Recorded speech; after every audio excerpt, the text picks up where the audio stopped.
Hello, everyone, and hope you're having an amazing day. And in case no one told you, you are amazing. And now you're listening to the Millennium Fellowship Presents. The Social Impact Stories with Srijang and Leda. Welcome. This is a place where we interview Millennium Fellows, student leaders, and global leaders to tell all about their social impact stories and give also advice to our listeners. Exactly. And today in our virtual studio, we have a very special Millennium Fellow who happens to be a very talented person too. She is a black belt and plays bass guitar. Ladies and gentlemen, I present to you Summer. Summer, would you like to introduce yourself to our audience? Yes, so hi everyone. I'm Summer Wyatt-Buchan and I am English, as you can probably tell. I study at University College London in England, and I'm afraid I'm not very well travelled, so I'm quite boring in that aspect. So I'm Summer, I'm British, and I'm at UCL. Well, that's nice. I love how you implied the British so many times. I love that. Didn't mean to, but it's what came out. No. That's I love the perfect. accent, actually, the British He accent. It's so does. amazing.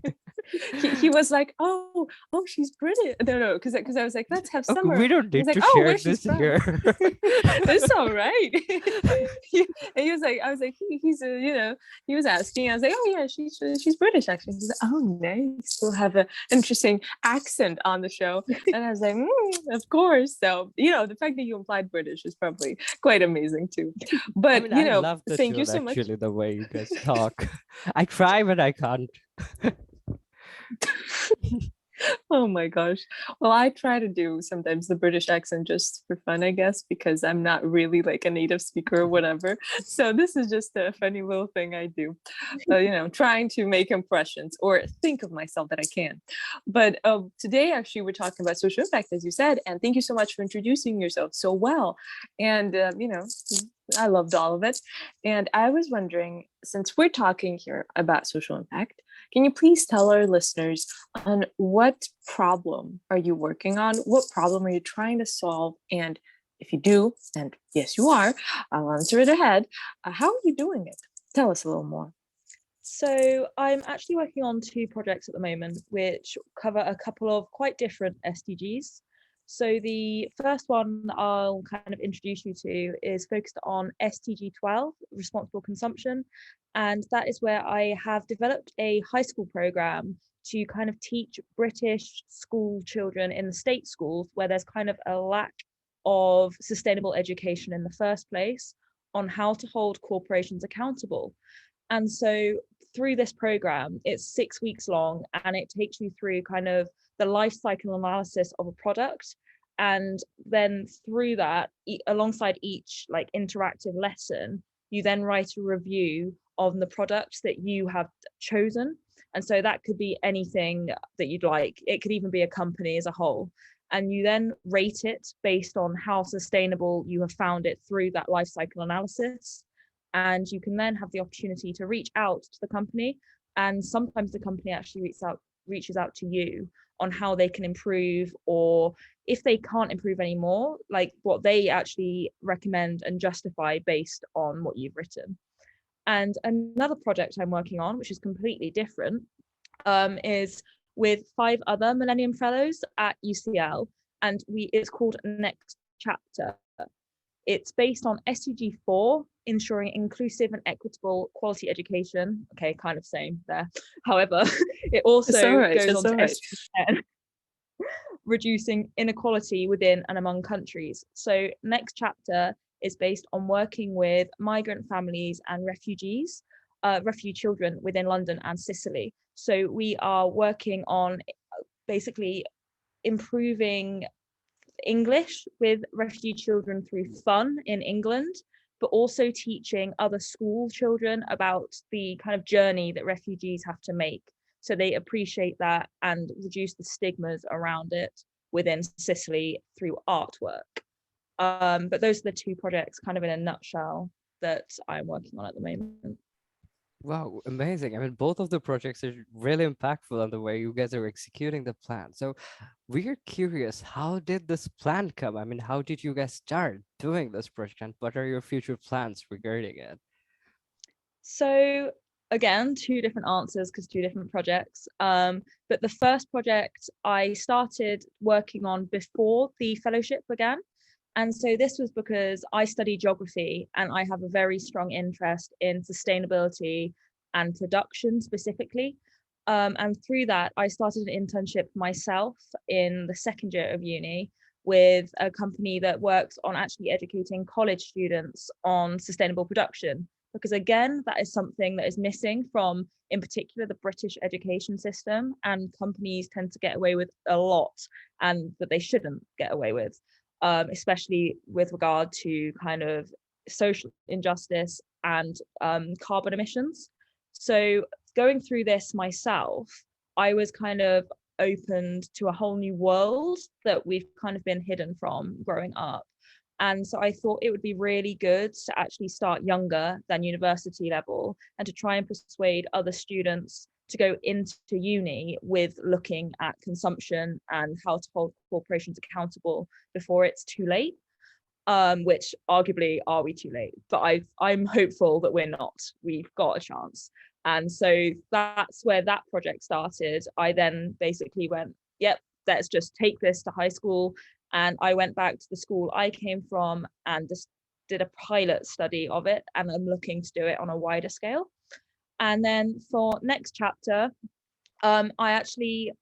it's based off a project that my co-campus director, Valentina, worked on in Switzerland originally. And so I thought, along with 4 other fellows, that it would be really interesting to grow this and see what we could do within London. It just happened to be that the fellow Aurora had basically also got a project with refugees happening in Italy.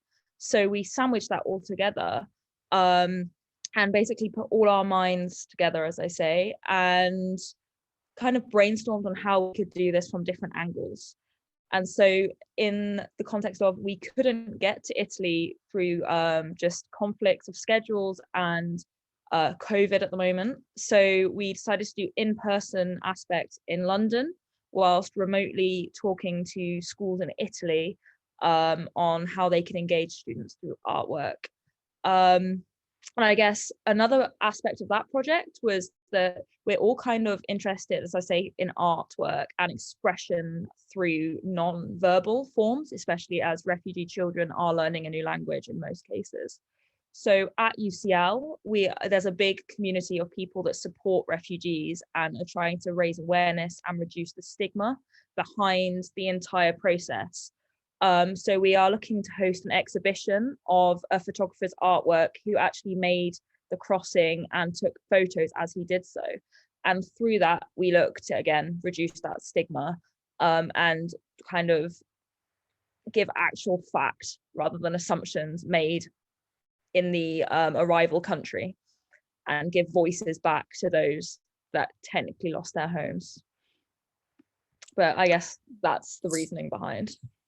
That is very nice. And I think that it also sounds so inspiring that you're touching on so many different topics and you're working with other people on different projects, which I think is always fascinating. You know, it's always cool when you have a team, you brainstorm and you plan out, and then you have those actions that have influence.